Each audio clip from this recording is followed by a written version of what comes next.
喺呢個 AI 嘅手機時代 ，Apple 吹咗咁耐嘅 AI 一直都唔湯唔水咁。反之 ，Honor 嘅已經推出咗一代又一代嘅 AI 手機啦。今次測試完 Sky 咧，就拎到 Honor 最新推出嘅 Magic 8 Pro。今代主打嘅功能除咗夜神長焦之外咧 ，AI 方面又會玩出咩花款呢？咁其他嘢唔講啦，我哋即刻進入試機環節先。咁我哋先嚟個簡單開箱先。跟機嘅配件有呢啲，首先就係充電器啦 ，USB-A 嘅插頭啦，支援最高100W 嘅超級快充。咁跟機嘅數據線咧就係6A 嘅大電壓線嚟嘅，一個透明嘅清水直膠套啦。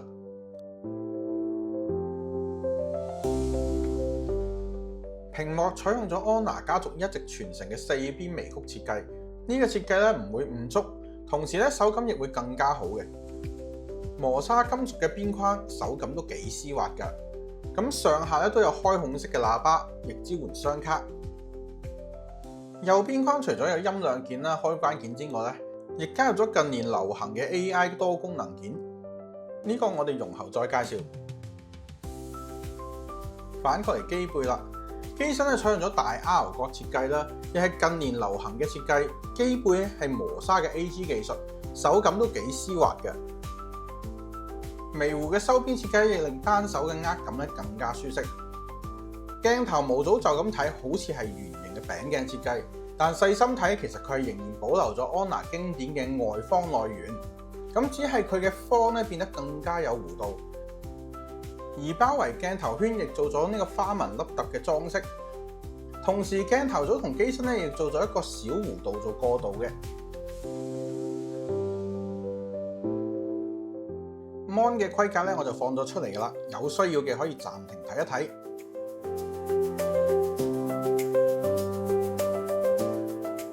Magic 8咧唔單止個 Mon 強勁啊，而且仲支援埋呢個超聲波嘅指紋辨識，手濕都可以照樣解鎖。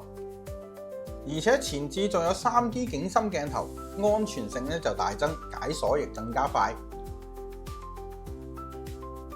AI 綠洲護眼喺經典模式嘅低亮度可以做到呢個384Hz 嘅 PWM 調光，咁中高亮度咧會轉成單數類 DC 調光嘅。如果你對眼想舒服啲嘅話咧，可以開啟呢個舒適模式，亮度可以做到呢個4320Hz 嘅超高頻 PWM 調光，咁高亮度轉成呢個3數類 DC 調光。對於護眼健康方面啦，都冇咩人強得過 Honor 噶啦。喺 Magic 8 Pro 入邊咧加咗呢個照明閃爍偵測功能，可以通過呢個功能去偵測燈具嘅光線閃爍頻率，然後判斷燈光是否適合長時間去使用嘅。咁當然呢個只係一個參考啦。另外每個人嘅眼睛對色彩同埋光度嘅敏感程度咧都唔同，咁點先係最適合你呢？咁 Magic 8就整咗個個人化顯示測試。做完測試之後咧，佢會根據測試嘅結果俾一個最適合你嘅方案，咁真係一個好貼心嘅設計嚟嘅。我哋開始進入 Magic 8 Pro 嘅 AI 功能部分啦。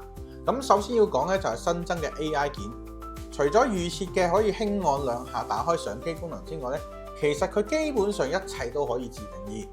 咁操作方式咧分成短按、輕按兩下、長按方式，而每個方式咧都可以自定義快捷鍵功能嘅。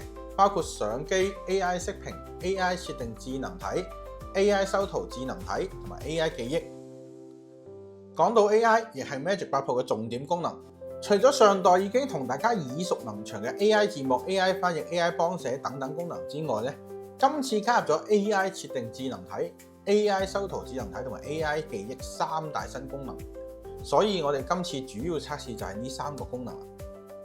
AI 設定智能體，顧名思義就通過簡單嘅語言功能咧，就可以對手機進行呢個設定嘅。可能有啲人會覺得多此一舉，不過咧喺現今設定界面又長又複雜嘅情況下咧，有時真係唔知某一個設定放喺邊，咁呢個時候咧就好有用啦。AI 修圖智能體其實就係執相 ，AI 修圖部分大家應該都好熟悉噶啦，消除路人、畫質增強、一鍵抗圖、消除反光呢啲。咁我就唔試俾你哋睇啦，我哋試啲新嘢。消除節奏就係你件衫潮晒，可以通過呢個功能令件衫睇上嚟冇咁潮，效果係有嘅，但唔多。AI 構圖會根據你拍攝嘅相片咧，重新做呢個構圖裁切。咁佢會做咗6張唔同比例全新構圖俾你選擇。對於唔太識構圖嘅新手咧，你只需要大環境影一張，佢就可以幫你重新構圖。咁算係呢個攝影新手嘅工具嚟。AI 增色其實我覺得佢咧叫 AI 調色會更加適合嘅。佢其實就係將你張相做出4種唔同嘅調色。背景散景咧就係幫你張相原本冇散景效果嘅，加翻呢個散景效果。咁而且咧仲可以提供呢個強中弱俾你選擇，效果嚟睇咧都幾正嘅，人像能力咧又可以加分啦。再嚟講下 AI 生圖部分啦，就係咧你將相做出4種 AI 風格，咁我就幫你哋試晒啦，效果就自己睇啦。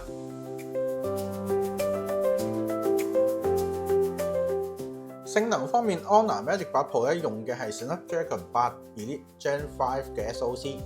咁我而家測試呢個版本咧係12GB 加512GB嘅，用嘅係 Magic OS 10 Basic on 呢個 Android 16嘅。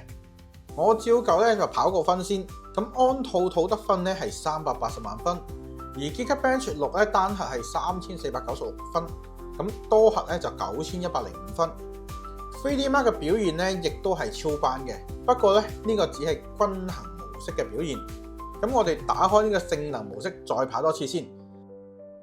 咁今次得出嚟結果會再提升翻少少嘅，安兔咧去到382萬分，而 Geekbench 單核去到3622分，多核咧就去到10709分，的確係有增長嘅，係我現今為止試過最高性能嘅手機。Magic 8 Pro 咧擁有7100mAh 嘅青海湖電池啦，而且直含量係高達15% 嘅。呢個喺續航方面嘅表現又會係點呢？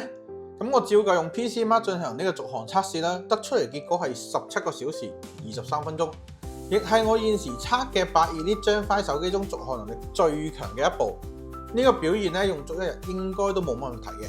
咁其實冇電都唔怕嘅，佢本身係支援100W 有線快充同80W無線快充嘅，15分鐘時間其實已經夠你充到0至50噶啦。咁續航焦慮咧即刻減咗一半啊！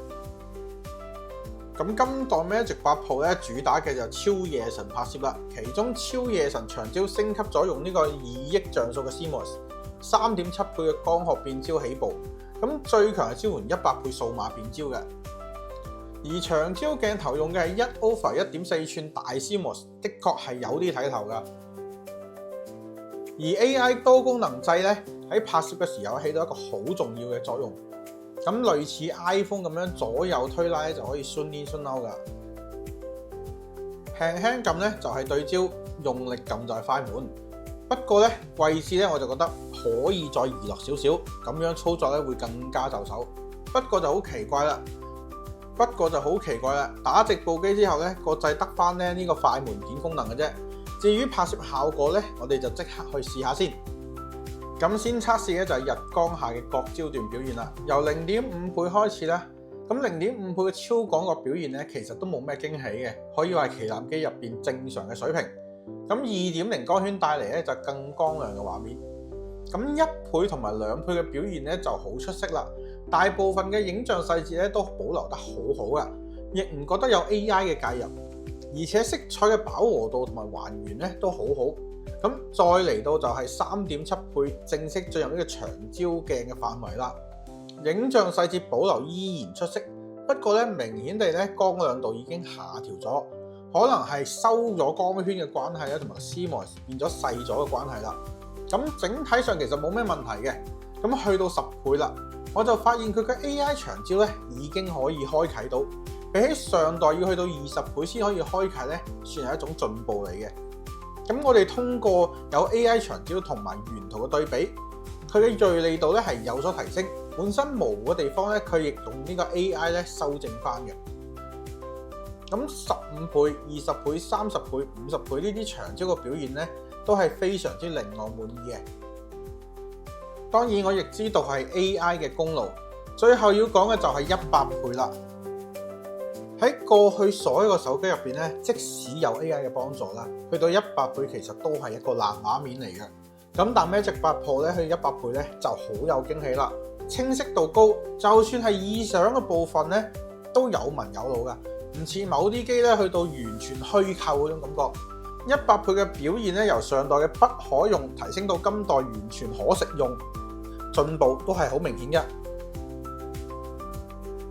既然叫自己做超夜神長焦，咁我點可能唔去測試一下佢嘅夜拍各焦段嘅表現呢？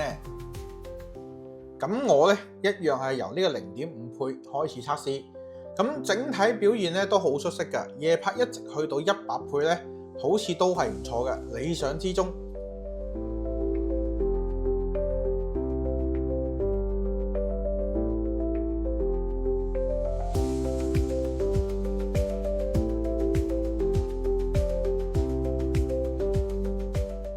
而我發現點解冇好似日拍嗰陣時10倍就會撻着咗呢個 AI 長焦嘅？於是我就開始不停去試，結果終於發現原來咧燈光唔夠嘅情況下咧撻着唔到呢個 AI 長焦嘅。所以夜拍要用到 AI 長焦嘅話，就需要拍攝嘅物件嘅本身都有一定嘅光度。咁對比翻啦，其實有 AI 長焦同冇 AI 長焦分別咧都唔算好大，大家亦唔需要太過執着。然後我哋再睇睇人像拍攝方面嘅表現啦。今代 Magic 8 Pro 咧似乎就冇咗 AI 人像呢個選項，我哋都係睇咗作品先再評價啦。咁人像模式咧自身設有5個焦段嘅，分別對應就係1倍啦、2倍啦、3.7倍啦、5.9倍同埋呢個7.4倍嘅。咁由拍攝嘅 sample 可以見到啦，人像嘅表現咧其實真係好正㗎。我個人認為佢嘅人像最佳焦段應該係2倍同埋5.9倍嘅。咁我哋再睇翻啲細節啦，我似乎發現到啲似曾相識嘅味道啦。冇錯，就係 AI 人像。似乎 Honor 咧就將 AI 人像直接放咗去人像模式啦，唔需要再好似以前咁要另外去打開。人像模式入邊嘅濾鏡咧，選擇總數有9款嘅，包括3款 Hardcore 同埋6款菲林嘅。咁我咧亦試晒出嚟噶啦，大家可以睇下邊種啱自己口味啦。拍攝濾鏡入邊，除咗預設嘅3款經典、3款菲林，仲有呢個3款 AI 追色。咁效果咧，我亦拍晒 sample 出嚟噶啦。咁不過 AI 追色咧，作為今次 Magic 8 Pro 嘅新賣點，當然唔係咁簡單，純粹俾3款你啦，而係提供咗無數款俾你選擇噶。咁你睇啱邊個大師嘅調色，直接用 AI 追色去套用。咁真正嘅大師一張你一張噶啦。而且 AI 追色咧係完全可以後製嘅，拍完翻屋企先慢慢搞。拍攝影片方面啦，今次 Magic 8 Pro 真係天花板級別嚟嘅 ，CIPA 5.5級嘅防震真係唔講得少。手持嘅表現咧比我平時用雲台仲要定，好少出現呢個啫喱效應嘅。而且呢個咧都只係標準防震效果，如果打開超級防震咧，效果會更加癲。咁不過咧，超級防震咧就唔支援 4K 嘅，咁只有 2.8K 嘅啫，咁就各有取捨啦。鷹眼抓拍呢個功能咧，亦係我用得最多嘅，尤其是係幫小朋友影相啦。即使喺夜晚咧，主體快速移動緊嗰陣時咧，都可以拍攝到清晰嘅相，真係好好用嘅。微距拍攝表現又係點呢？咁佢個微距咧係由呢個超廣角鏡頭去進行拍攝嘅。但我覺得佢嘅 AI 長焦可能可以一戰嘅，所以咧我就同時做咗一個對比測試啦。如果以清晰度而言咧，好似係長焦會好少少嘅，但如果以對焦方面咧，都係個微距會優勝翻少少。無論係日拍定係夜拍 ，Magic 8 Pro 咧完全冇令我失望。咁佢嘅拍攝咧唔似其他機整咗好多好複雜嘅設定喺入邊，基本上一撳快門咧就影到張靚相噶啦。